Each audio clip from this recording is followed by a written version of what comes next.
In the book of Isaiah, a scene of complete tranquility is mentioned. Talks about a period of time in which the lion will lie down with the lamb, which of course would mean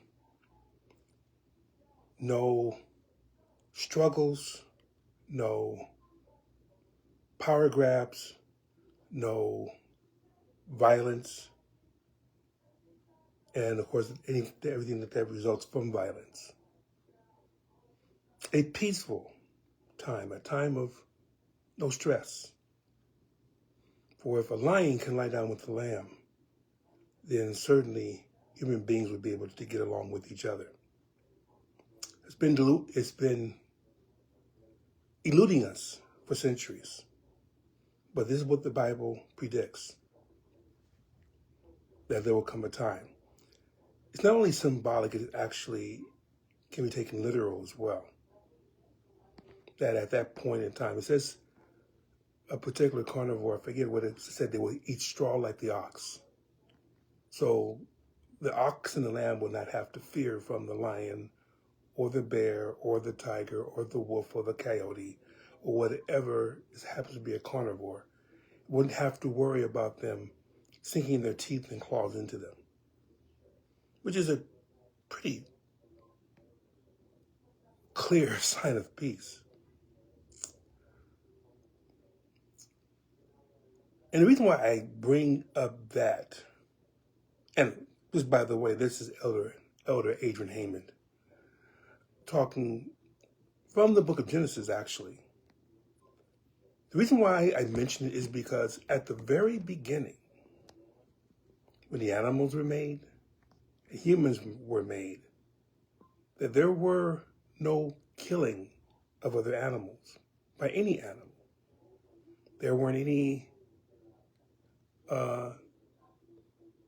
sacrifices that would show animals. It's a very intriguing thought that Isaiah alludes to that. Let me read what's taking place in Genesis. In the first chapter, and let's see, the 29th verse, it says, "And God said, Behold, I have given you every herb-bearing seed, which is upon the face of all the earth, and every tree in the which is the fruit of a tree yielding seed. To you it shall be for meat."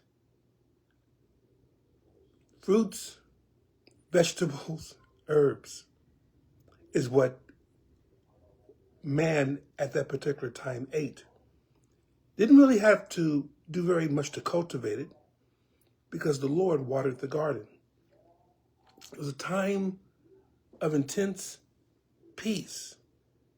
And so when you look at Isaiah's description, you see that the world is going back to where it was supposed to be. Now, not everything is complete.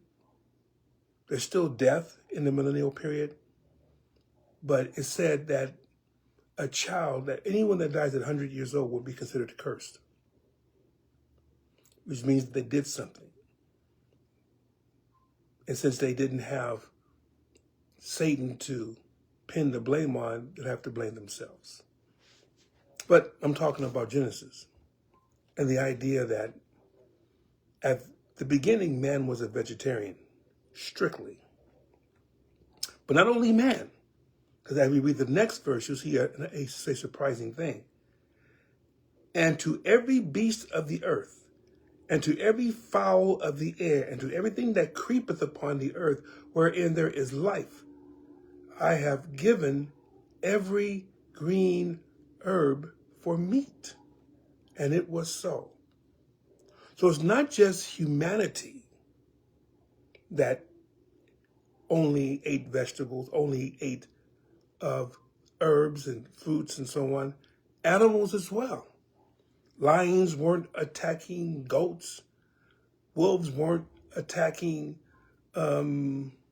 cows and there was no carnivores sinking their teeth into anyone or anything.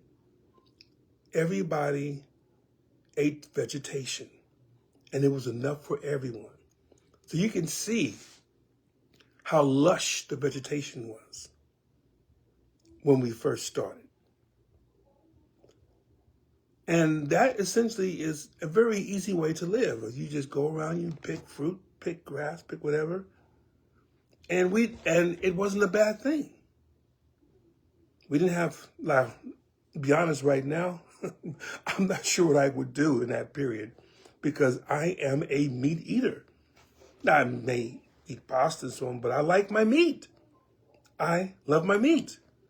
But I'm assuming I wouldn't die if I only ate vegetables. Maybe I would actually live longer. But in any case, it's very interesting that we retake this chapter and show how animals will live together in peace. And there would be no need to kill anything for meat. And this was talked about as will happen in the millennial period, which hasn't yet hit this earth. But then to look back and see how Genesis portrays it, it looks like we're going back to the things that used to be. Someone said, and I just popped in my head, and I'm kind of chuckling about it. Someone said, to make America great again. And that's been a slogan for a certain amount of people. No, this particular video is not going to be about MAGA. But it looks like God wants to make the earth fruitful again. Mifa. Make earth fruitful again. It means you don't need pesticides, don't need fertilizers, you don't need fungicides, you don't need anything to kill things that would destroy what you want to eat.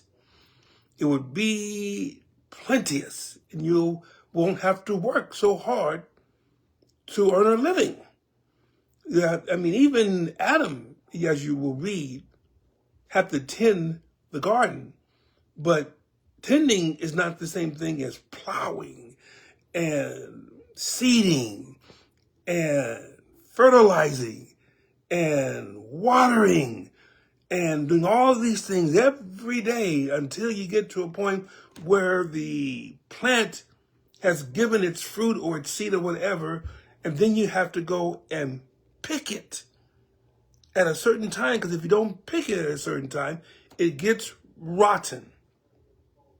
So the thing that you would see is that if man had tended the garden was extremely easy to take care of. Didn't have to plow. Didn't have to plow through the dirt. Again, it looks like, if you look at all the animals that were eating plants, and us as well, I still don't know why we never had the sense of mind to eat of the tree of life. It so happens that it was a blessing that we didn't, but I'll talk about that at a later time. But the idea that everything is peaceful, you don't have to worry about where you're going to get your next meal from. I'm sure the temperature was temperate, so even at night it was a nice, wasn't really cold, but it provided a rest, so to speak. You get up in the morning and you look at all the trees and look at all the plants and you look at all the herbs, and I'll just pick from the mustard plant, and then from here I'll go get some corn. I'll put some corn there, and there's there's a piece of fruit. I want to eat this for today. And it was just a luscious time. We would even think about, I gotta go to the store and buy stuff. And I gotta go and find the right thing. Look at the at the back of the contents of whatever we're eating, and we're so And we're so upset that we have to eat monosulfide nitrate or something of that particular nature. I'm making it up. It's just so I'm saying. But it's that things that you don't even realize what's in there to make it look better, to make it pop in your eyes. You didn't need any of that. You didn't need fertilizer. You didn't need anything to cause fruit to become more attractive. It was already there. In other words, it was a very peaceful time. And I'll end with this in verse 31. It says, and God saw everything that he had made, and behold, it was not just good, very good. Everything that God does is very good. Because what happens is he puts things in motion. He doesn't have to tend it all the time because it like clockwork. The sun goes around the earth goes around the sun, the moon goes around the earth, and it's like clockwork every day, every time the earth spins. There's clockwork, it's clockwork, it's clockwork. We don't have to even think about it. It's like your heart. It beats. You don't think about your heart beating. You don't think about even your lungs breathing. You don't think about your brain shooting off messages to various portions of the body. You're not even thinking about even your eyes, except when you blink. You're not thinking of anything. You're just thinking about what you're doing for the next time, because there are certain things that God just takes care of. You don't even have to worry about. And what we're thinking about today is how we're going to get our food. How we're going to, there's millions, if not billions, around the globe that ask this question. Where is our food? We don't have it. How are we going to get food? How are we going to get water? And many are dying because of that. You got children that look like skeletons. They're clinging to their mother who can't give them milk because she doesn't have any nutrition.